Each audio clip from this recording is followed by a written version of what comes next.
पृथ्वी की शुरुआत की कहानी। पृथ्वी हमारा घर, सौरमंडल का तीसरा सदस्य, इस असीम ब्रह्मांड में हमारा पता और एकमात्र ग्रह जहां जीवन संभव है। अंग्रेजी में अर्थ, स्पेनिश, फ्रेंच और इटालियन में टेरा, तमिल में उलगम, इंडोनेशियन में भूमि और फिनिश में माँ कहलाने वाले इस ग्रह को हम देवनागरी में पृथ्वी या भूमि कहते हैं। अंतरिक्ष में तैरता हुआ ये नीला गोला अपने गर्भ में ना जाने कितने रहस्यों को छिपाए हुए है। आज पृथ्वी के हर इंच पर जीवों ने कब्जा कर लिया है और उन्नत मानव सभ्यता ने अनेकों खोजे और आविष्कार कर लिए हैं। लेकिन पृथ्वी कैसे बनी और इस पर जिंदगी की शुरुआत कैसे हुई, इससे बड़ा कोई प्रश्न शायद ही हमारे मन में हो। नमस्कार दोस्तों, अनसुनी कहानियां की ज्ञानवर्धक दुनिया में आपका स्वागत है। और आज मैं आपको ले जाऊंगा एक ऐसी यात्रा पर जहां हम जानेंगे कि पृथ्वी का जन्म कैसे हुआ और पृथ्वी पर जीवन की शुरुआत कैसे हुई।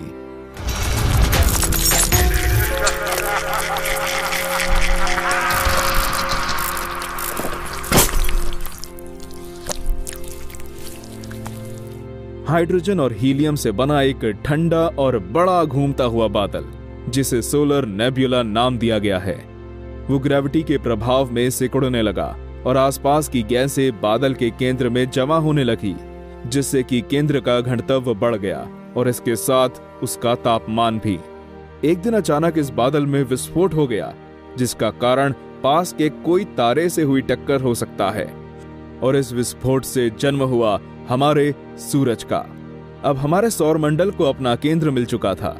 सूरज के गुरुत्वाकर्षण से आसपास के गैस कण और पत्थर वगैरह आपस में जुड़ने लगे और सूरज के चारों ओर परिक्रमा करने लगे। समय बीतता गया और धीरे धीरे इन गैस के कणों और पत्थरों ने गोल आकार ले लिया। इन्हीं में से एक थी हमारी पृथ्वी। दोस्तों, इस समय हम बात कर रहे हैं आज से लगभग 4.6 अरब साल पहले की। अपने शुरुआती समय में पृथ्वी की सतह का तापमान बहुत ज्यादा था और यहाँ ज्वालामुखी विस्फोट आम थे।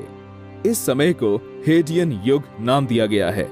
धीरे धीरे गुरुत्वाकर्षण के प्रभाव से सतह के सभी भारी और गर्म पदार्थ केंद्र की तरफ आने लगे। इससे पृथ्वी की सतह ठंडी होने लगी और ज्वालामुखी से निकलने वाली अलग अलग प्रकार की गैसों ने वायुमंडल का निर्माण किया। मगर आज की तुलना में पृथ्वी अब भी बहुत गर्म थी। ये समय आज से करीब 4 अरब साल पहले का है। इस समय पृथ्वी पर पानी की मौजूदगी के कुछ सबूत भी वैज्ञानिकों को मिले हैं। कुछ लोग मानते हैं कि ये पानी धूमकेतुओं के साथ जमी हुई बर्फ के रूप में आया था। ये बर्फ गर्मी के कारण भाप में बदल गई और बादल बनने लगे। ये बादल आज की ही तरह पृथ्वी पर पानी बनकर बरसे और कई करोड़ साल तक ये प्रक्रिया ऐसी ही चलती रही। समुद्रों का निर्माण हुआ और आखिरकार पृथ्वी जलमग्न हो गई। लगभग इसी समय पृथ्वी का एकमात्र प्राकृतिक उपग्रह यानी कि हमारा चंद्रमा भी बना था। कहा जाता है कि आज के मंगल ग्रह के आकार का ग्रह, जिसको थिया नाम दिया गया है, वो पृथ्वी की सतह से टकराया और पृथ्वी की बाहरी सतह का कुछ हिस्सा अलग हो गया। समय के साथ साथ इसने भी गोल आकार ले लिया और पृथ्वी के चक्कर लगाने लगा। माना जाता है कि थिया नाम का ये ग्रह भी उस समय हमारे सौर मंडल का एक सदस्य था। चंद्रमा के बनने को लेकर दिए गए इस सिद्धांत को जायंट इंपैक्ट हाइपोथेसिस या भीमकाय टक्कर परिकल्पना कहते हैं। मानो या ना मानो, इतने कम समय में हम पृथ्वी के एक युग की यात्रा पूरी कर चुके हैं। अब आप कहोगे कि पृथ्वी के बनने की कहानी बहुत हो गई, अब तो हमें यह बताओ कि हम और बाकी सब जीव जंतु इस पृथ्वी पर कैसे आए। तो बिना कोई देर करे चलिए चलते हैं आगे की यात्रा पर। हेडियन युग के बाद आता है आर्चियन युग। आज से 3.5 अरब साल पहले शुरू हुए इस युग को जीवन की शुरुआत का युग भी कहते हैं। पृथ्वी पर जीवन की शुरुआत अभी भी एक ऐसी पहेली बनी हुई है जिसे वैज्ञानिक सुलझा नहीं सके। इसको लेकर बहुत से विचार रखे गए हैं, लेकिन सटीक तथ्यों के साथ कुछ ही विचार उपलब्ध हैं। सबसे ज्यादा प्रचलित और मान्य विचार ये है कि समुद्रों में ही जीवन का विकास हुआ है। समुद्रों में पाए जाने वाले तत्वों ने आपस में जटिल रासायनिक अभिक्रियाएं शुरू कर दी और इनके कारण ही समुद्र में जीवन की शुरुआत हुई। कुछ वैज्ञानिक इस समय के पहले ही जीवन के शुरू हो जाने का दावा करते हैं, तो दूसरे कहते हैं कि अगर पृथ्वी पर जिंदगी इतनी जल्दी शुरू हो गई होती तो ब्रह्मांड के दूसरे ग्रहों में भी जिंदगी जरूर होती। लगभग 3.5 अरब साल पहले पृथ्वी पर पहले एक कोशी या यूनिसेल्युलर जीवों ने जन्म लिया। ये जीव आज की तरह ऑक्सीजन पर नहीं बल्कि मीथेन पर जिंदा रहते थे, क्योंकि उस समय पृथ्वी पर ऑक्सीजन की मात्रा बहुत कम थी। आज से करीब 2.4 अरब साल पहले पृथ्वी पर ज्वालामुखी की गतिविधियों में लगातार कमी होने लगी। तापमान बहुत तेजी से कम होने लगा और लगभग 2.5 करोड़ सालों के लिए हमारी पृथ्वी बर्फ का एक गोला बन गई। लेकिन यह समय पृथ्वी के लिए वरदान साबित हुआ, क्योंकि बर्फ से ढके हुए समुद्रों के नीचे जीव की संभावनाओं ने पनपना बंद नहीं किया। साइनोबैक्टीरिया नाम के जीव फोटोसिंथेसिस की विधि से ऊर्जा को प्राप्त करते थे और ऑक्सीजन को निकालते थे। इससे वायुमंडल में ऑक्सीजन की मात्रा बढ़ने लगी। आज से 1.6 से 1.4 अरब साल पहले पृथ्वी की परतों में हुए टकराव और कंपन के कारण महाद्वीपों के बनने, टूटने और एक दूसरे से जुड़ने का सिलसिला चलता रहा और 90 करोड़ साल पहले पृथ्वी पर प्रथम मल्टीसेल्युलर या बहुकोशिकीय जीवों ने जन्म लिया। ऐसे जीवों के अवशेष ऑस्ट्रेलिया के बलुआ पत्थर की चट्टानों में मिले हैं। 58 करोड़ साल पहले तक पृथ्वी पर सिर्फ बहुत छोटे आकार के जीव ही पाए जाते थे, लेकिन इसके कुछ 4 करोड़ साल बाद मिले जीव जंतुओं का आकार आश्चर्यजनक रूप से काफी बड़ा था। 53 करोड़ साल पहले जीवन ने पहली बार समुद्र से धरती पर कदम रखा। इन्हें टेट्रापॉड्स कहा जाता था। इसके बाद तो जीवन के विकास की गति कुछ और ही थी। लगभग 30 करोड़ सालों पहले धरती पर जन्म हुआ डायनासोर का। इन विशालकाय जीवों के अवशेष हमें भारी मात्रा में मिल चुके हैं और इनके बारे में हमें काफी विस्तृत जानकारी भी है। डायनासोर्स ने कई करोड़ सालों तक पृथ्वी पर राज किया, लेकिन एक दिन ऐसा आया कि डायनासोर की लगभग सारी प्रजाति ही समाप्त हो गई। 6.5 करोड़ साल पहले 10 किलोमीटर लंबी एक ग्रहिका 70,000 किलोमीटर प्रति घंटे की गति से पृथ्वी की सतह से इस तरह टकराई कि पृथ्वी और समुद्र में रहने वाले ज्यादातर जीवों का अंत हो गया। पृथ्वी की करीब 70% प्रजातियां खत्म हो चुकी थी।